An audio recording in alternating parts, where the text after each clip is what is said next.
오늘은 접영 드릴 이야기 첫 번째 시간으로 원암 플라이는 하기는 하지만 언제 어디에 써야 되는지를 이야기해 보도록 하겠습니다. 접영 한 팔 돌리기 연습은 정말 많이 하는 연습입니다.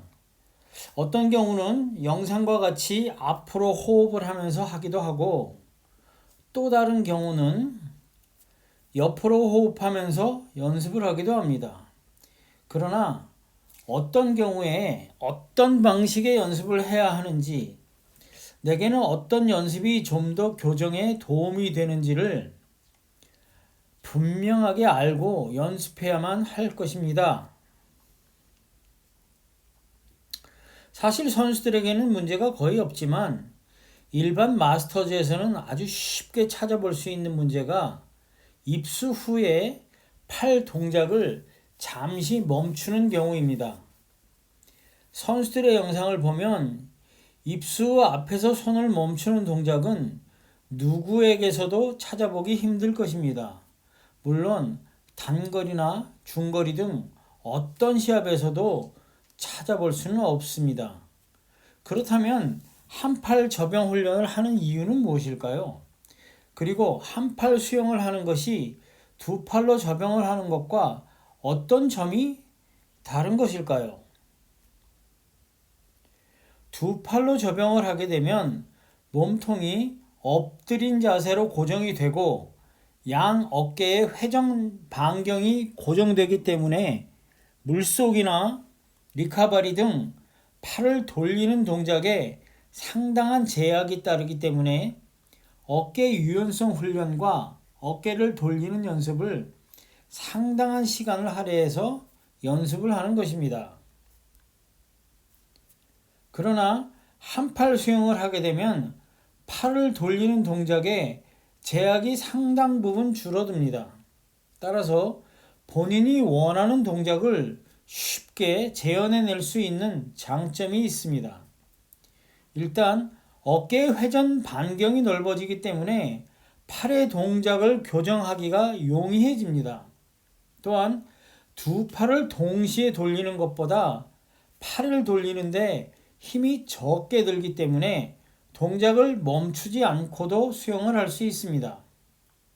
또한 호흡을 옆으로 하게 되면 호흡을 위해서 머리를 앞으로 들어 올리는 동작을 하지 않아도 되기 때문에 몸의 돌핀 동작을 하는데 조금은 수월해집니다.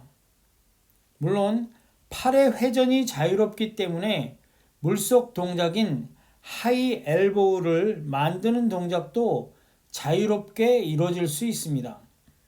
다만 한 가지 호흡을 앞으로 하는 것이 아니기 때문에 실제로 접영을 하면서 머리를 드는 동작에 도움이 되지는 않습니다.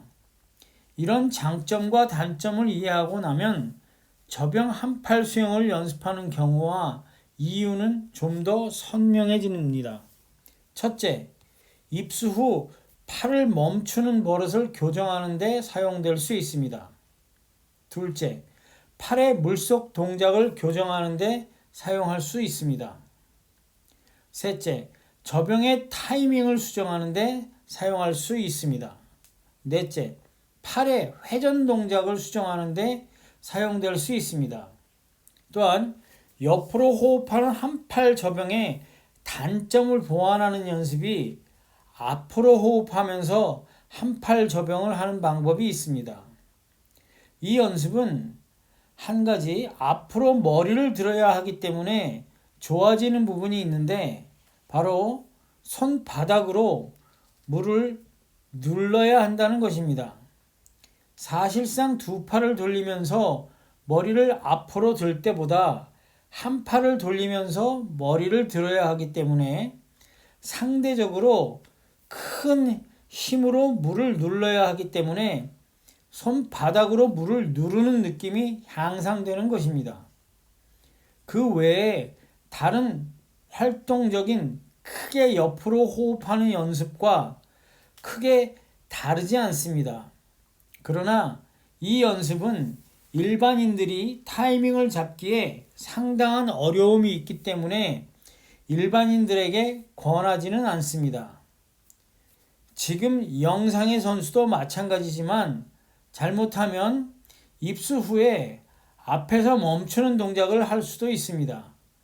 또한 이 연습은 생각보다는 상체를 드는 것이 힘들어서 역설적으로 하체를 물 위로 드는 것이 힘들기 때문에 일반 마스터즈 선수들에게는 권하고 싶지 않은 연습입니다.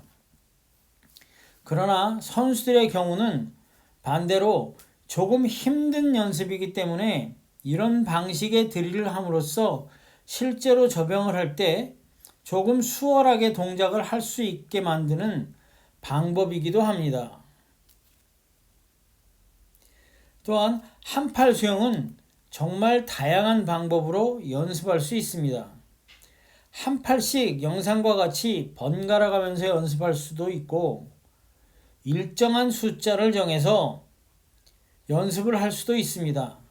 다만 익숙해지는 정도에 따라서 서서히 변화를 주도록 하는 것이 좋겠습니다. UC 스임 클럽에선 마스터즈 선수반을 수시로 모집하고 있습니다. 장소는 강남구 도곡동에서 시간은 오후 9시부터 10시 30분까지 진행됩니다.